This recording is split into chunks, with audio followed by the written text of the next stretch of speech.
Hello guys, मैं हूँ सूरज और मैं आज आपको बताऊंगा कि एक्सपोर्ट या इंपोर्ट में बैंक का रोल कितना बड़ा होता है या क्या इंपॉर्टेंस होती है बैंक की रोल। अगर आप कोई भी प्रोडक्ट यहाँ से आज अगर आप एक्सपोर्ट कर रहे हो यार्न टेक्सटाइल, या आप एक्सपोर्ट कर रहे हो पेरिशेबल कार्गो, या आप एफएमसीजी कोई भी प्रोडक्ट आप अगर इंडिया से एक्सपोर्ट कर रहे हो बाहर, तो उसमें आपको बैंक का रोल बहुत इंपॉर्टेंट होता है। जैसे कि आप जो भी ट्रांजेक्शन करते हो, एक तो लिंक होता है कस्टम के सिस्टम में, कस्टम को पता चलता है कि आप एक्सपोर्ट कर रहे हो। सेकंड थिंग जो होता है, जो मेन एंटिटी होती है, वो होती है बैंक। बैंक को भी पता चलता है कि आप एक्सपोर्ट कर रहे हो बिकॉज आप बैंक का एडी कोड यूज करते हो। एडी कोड ये होता है कि ऑथराइज्ड डीलर कोड, उसके थ्रू कस्टम में इंफॉर्मेशन जाती है कि इनका एक्सपोर्ट हो रहा है, या फिर कस्टम के सिस्टम से वो इंटीग्रेटेड होता है, जीएसटी इंटीग्रेट होता है, आपका बैंक इंटीग्रेट होता है। आपके बैंक को ऑटोमेटिकली पता चलता है कि आप एक्सपोर्ट कर रहे हो या फिर कोई भी प्रोडक्ट आप इंडिया में इंपोर्ट कर रहे हो। जब आप एक्सपोर्ट करते हो तो शिपिंग बिल फाइल होता है, मतलब कस्टम के सिस्टम से कोई भी चीज अगर पास होती है तो आपको एक रिसिप्ट मिलती है जिसको बोलते हैं शिपिंग बिल कॉपी। तो वो आपको बैंक में जमा करनी होती है। बाद में आपको शिपिंग लाइन से बिल ऑफ हेडिंग मिलता है, में जो आपने इनवॉइस एंड पैकिंग लिस्ट बनाते हो वो भी आपको बैंक में जमा करना होता है, ताकि जब आपका फॉरेन रेमिटेंस कोई भी इंडिया में आता है,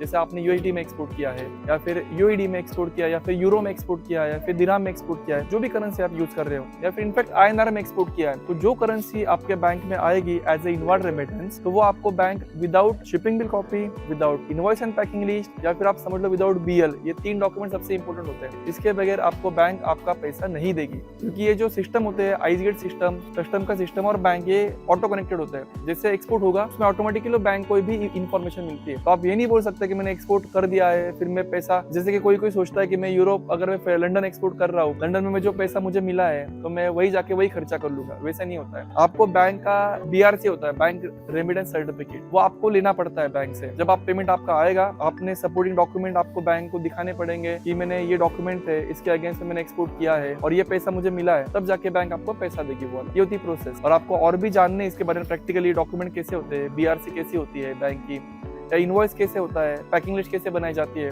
तो आप फॉलो कर सकते हो प्रैक्टिकल नॉलेज के लिए।